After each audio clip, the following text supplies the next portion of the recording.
Hello guys, आज के video में लाया हूँ ये वाटर फिल्टर का नल। ये जो नल देख रहे हैं इससे पानी इसी तरह से टिप टिप करके गिरते रहती है। जैसे मैं ऑन भी किया ऑफ भी किया फिर भी ये वाटर गिरते रहती है। तो ये प्रॉब्लम होती है नल में, अगर कहीं लीकेज हो जाना या फिर क्या प्रॉब्लम होती है वो मैं आपको इस वीडियो में दिखाऊंगा। ये वीडियो बनाने का मकसद ये है कि अगर आपका फिल्टर हो या फिर आरओ हो और आपका नल अगर इस तरह से खराब हो जाता है तो आपको टेक्नीशियन बुलाने की आवश्यकता नहीं पड़ेगी। वैसे में आप खुद से भी नल को चेंज कर सकते हैं। तो देखें कि जैसे ये फिल्टर है तो फिल्टर में ये नल का यूज किया गया है, तो मैं इस नल को खोल करके दिखाऊंगा और इस नल में क्या क्या प्रॉब्लम आ जाती है वो भी मैं दिखाऊंगा, और इसमें कौन सा नल यूज करना है वो भी मैं आपको इस वीडियो में दिखाऊंगा। तो आप मेरे साथ इस वीडियो के लास्ट तक बने रहेंगे। अभी तक आपने मेरे चैनल को सब्सक्राइब नहीं किया है तो मेरे चैनल को सब्सक्राइब कर लें, बेल आइकन ऑल पर क्लिक कर दें ऐसे ही इंटरेस्टिंग वीडियो देखने के लिए। तो देख सकते हैं कि मैं यहाँ से ये नल को खोल रहा हूँ। खोलने के बाद इसमें दो तरह के वाशर लगे होते हैं, एक इन से देना है एक आउट से देना है, यानी कि दोनों साइड में एक एक वाशर से इसे टाइट किया गया था। तो सभी को खोल करके मैं ये फिल्टर को भी बिल्कुल क्लीन कर लूंगा। तो चलिए आगे मैं इस नल में दिखाऊंगा। मैं आपको यहाँ दिखाया ये फिल्टर का ये नल है, ये इसमें कहाँ प्रॉब्लम हुआ है वो मैं आपको दिखाऊंगा।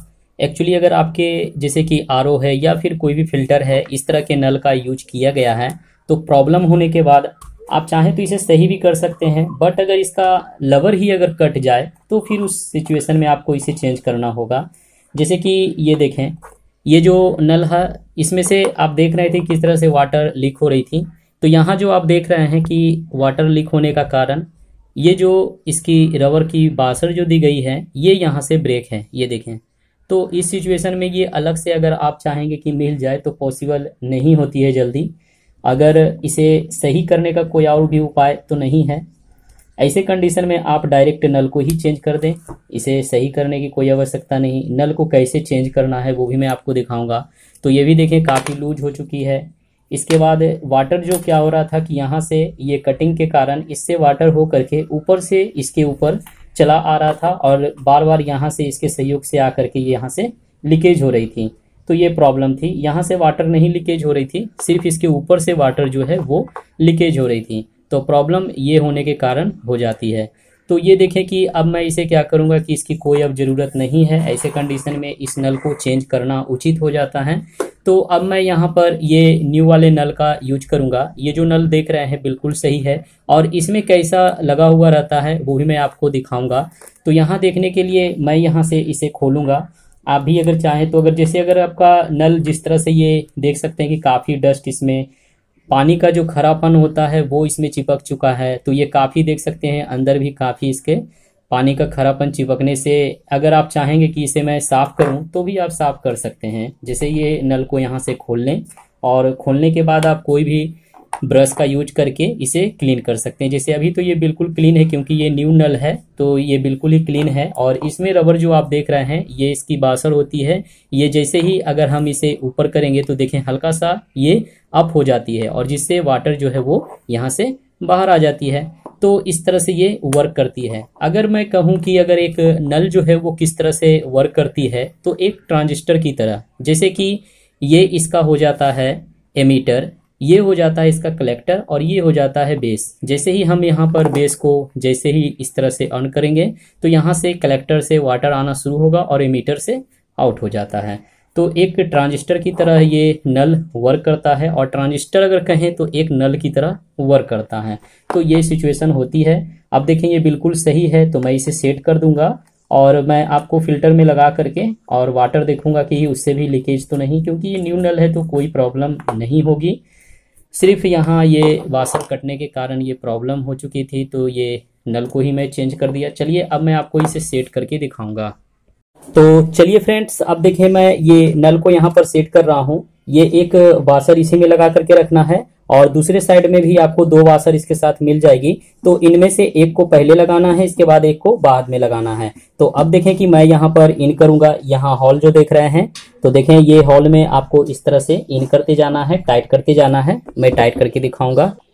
तो अब देखें फ्रेंड्स, मैं यहाँ पर इस तरह से इन कर रहा हूँ। ये देखें, ये लगाने के बाद आपको इस तरह से इन करते जाना है और अच्छे से टाइट करते जाएं। रिमूव इस तरह से आप जैसे जैसे इसमें रोटेट करेंगे ये ऑटोमेटिक ले लेगा और फिर देखें यहाँ तक पहुँचा लें। इसके बाद फिर अंदर से टाइट करेंगे लगा करके।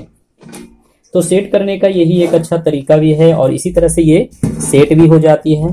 और अब देखें कि एक वाशर और साथ में इसे टाइट करने के लिए तो मैं यहाँ पर इसमें इन कर दूंगा। ये देखें यहाँ पर मैं इन कर रहा हूँ और इसके बाद फिर इस तरह से इसे टाइट करते जाएं, ये ऑटोमेटिक यहाँ तक पहुँच जाएगा। तो इसी तरह से आपका अगर आरओ हो या फिर कोई फिल्टर हो तो इस तरह से आप लगा सकते हैं। ये देखें मैं इस तरह से लगाने के बाद टाइट कर लूंगा। तो अब देखें बिल्कुल सेटअप हो चुकी है। तो अब देखेंगे फ्रेंड्स, मैं यहाँ पर बिल्कुल अच्छे से इसे सेटअप किया और इस साइड में ये नल देखें बिल्कुल अच्छे से सेट भी हो चुका है। बिल्कुल परफेक्ट तरीके से मैं इसे सेट कर दिया हूँ। और ये फिल्टर में मैं कुछ वाटर को यहाँ पर इन कर दिया हूँ, तो देख सकते हैं। और जैसे ही नल को पास मैं ले जा रहा हूँ तो देखो तो बिल्कुल अच्छी तरीके से इसके ऊपर तक वाटर अवेलेबल है। फिर भी यहाँ पर देखें तो नल के बाहर जरा सा भी एक बूंद भी आपको यहाँ देखने को नहीं मिलेगा। बिल्कुल पैक है, कोई प्रॉब्लम नहीं है। यहाँ पर भी देख लें, यहाँ से भी कोई लीकेज, यानी ये बिल्कुल अच्छे से टाइट भी हो चुका है। वाटर डाल के देखने के बाद ये आपको पता चल जाएगा कि अगर ये लूज रहेगा तो यहाँ से भी पानी जो है वो बाहर की ओर आने लगेगा। तो इस तरह से इसे बिल्कुल अच्छे से टाइट करें। तो अब ये बिल्कुल परफेक्ट है कि नल को चेंज कर दिया और अब ये बिल्कुल सही हो चुका है। यहाँ पर देख सकते हैं कि अब ये कोई भी वाटर यहाँ से नहीं गिर रहा है, बिल्कुल ओके हो चुका है। और इसे मैं बिल्कुल क्लीन भी कर दिया और जैसे ही मैं इसे ऑन करूंगा यहाँ देखें कि वाटर गिरता है, उसके बाद फिर ये लॉक कर देता है। तो यानी कि जो नल का प्रॉब्लम था, तो ये वीडियो मैं इसलिए बनाया हूँ ताकि अगर आपके फिल्टर का फिर आरओ का अगर नल खराब हो जाता है तो आप कैसे चेंज करेंगे वो बिल्कुल आसानी तरीके से इस वीडियो के माध्यम से आप आसानी से चेंज कर सकते हैं। तो अभी तक के लिए इतना ही। नेक्स्ट वीडियो में मैं कुछ और भी लाऊंगा। वीडियो देखने के लिए थैंक यू।